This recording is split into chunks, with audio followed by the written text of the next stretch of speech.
में 14 इसलिए लिखा हुआ है कि यहाँ पर 7 और +7 नंबर के क्वेश्चन पूछे जाएंगे, अपठित गद्यांश और अपठित पद्यांश प्रणाली, ठीक है, जिनमें 3 नंबर के क्वेश्चन एक नंबर के होंगे 3 प्रश्न और 2 प्रश्न 2 और 2 नंबर के होंगे। तो ये 7 नंबर का एक खंड और 7 नंबर का दूसरा खंड। बात समझ आई या नहीं आई? आगे 3 प्रश्न एक नंबर के और 2 प्रश्न 2 नंबर के, तो 4 और 3 7।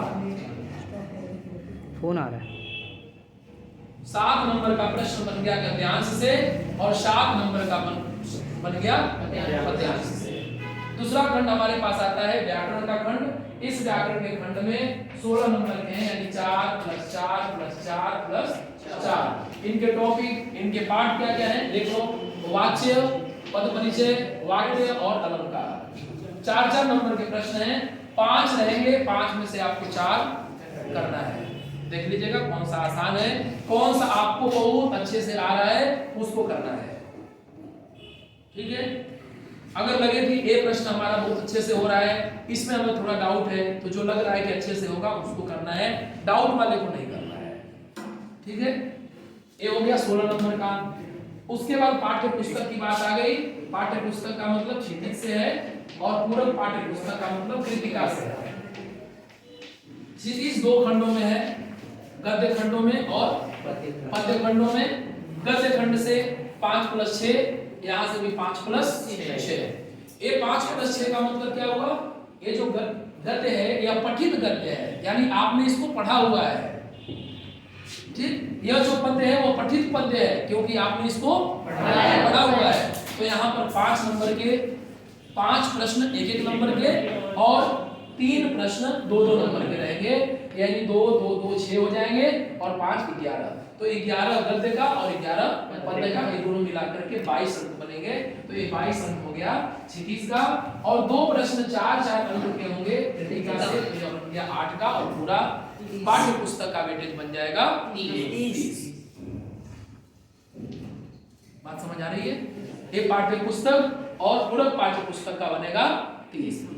कैसे 30 बनेगा? क्योंकि 11 और 11 गद्य और पद्य के हैं। 11 में क्या है भाई? एक नंबर वाले 5 प्रश्न और 2 नंबर वाले 3 प्रश्न, 6 और 5 11। वैसे ही पद्य के भी 6 5 11, ठीक है।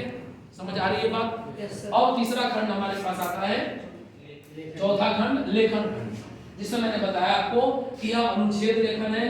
अनुच्छेद लेखन में 3 अनुच्छेद लेखन होते हैं, 3 में से कोई एक करना होता है। आपको एग्जाम में या डाउट में नहीं होना चाहिए कि तीनों करने हैं क्या। बच्चे पूछने लगते हैं ना कि तीनों करने हैं क्या, तीनों नहीं करने। वहां पर लिखा होता है कि निम्नलिखित में से किसी एक विषय पर अनुच्छेद लिखिए। शब्द सीमा वहां भी रहेगी, 100 नंबर है, 120 है, 150 है, जो भी है आपके पास रहेगा। मैक्सिमम 150 शब्द तक आपको लिखना है, 150 से 180 शब्द तक चलता है। 6 अंक का है और यहाँ 5 अंक का पत्र लेखन है। इसमें औपचारिक और अनौपचारिक दोनों होते हैं। ऑप्शन रहेगा, आपको एक पत्र लिखना है। ईमेल के साथ स्ववृत्त का ऑप्शन रहेगा, स्ववृत्त का ऑप्शन रहेगा। जो आपको लगे कि हम इसमें कॉन्फिडेंट हैं, स्ववृत्त अच्छा लिख पाते हैं, वह लिखिए। लगे कि नहीं स्ववृत्त ज्यादा कठिन है, ईमेल ज्यादा आसान है, तो आप ईमेल लिखिए, ठीक है। फॉर्मेट बिल्कुल सही होना चाहिए, शब्द की अशुद्धियां, वर्तनी की अशुद्धियां नहीं होनी चाहिए। उसके बाद है विज्ञापन लेखन। विज्ञापन के साथ संदेश का ऑप्शन होता है और यह एग्जाम में 4 अंक का आएगा। तो यह पूरा मिला करके आपका प्रश्न पत्र बनेगा, और वह प्रश्न पत्र कितने का बन रहा है? 80 अंक का। इसके भारांक में कोई भी संदेह है तो आप पूछ लीजिए कि हमारा सिलेबस क्या है और उसके क्या क्या वेटेज है। समझ आई बात या नहीं आई? आगे तो आपको यही पैटर्न, सेम पैटर्न एग्जाम में मिलेगा। आपके पास प्रतिदर्श प्रश्न पत्र है, सैंपल पेपर है, सैंपल पेपर को आपने किया भी है, एक बार और देख लीजिएगा और एक बार और देख करके फिर उसको समझ लेना है कि हमारा क्या है। जैसे मान लीजिए कृतिका है, तो कृतिका में 3 ही पाठ है और 3 ही पाठ से प्रश्न 8 अंक के आने हैं। इसका मतलब पक्का है कि 2 पाठ से प्रश्न तो रहेंगे ही। तो अगर वो पाठ तैयार है तो हमारे 8 अंक बड़े आराम से आ जाएंगे। राइटिंग सेक्शन में कोई दिक्कत नहीं है, लिखना है और हमें समझ के लिखना है। फॉर्मेट गलत नहीं होना चाहिए।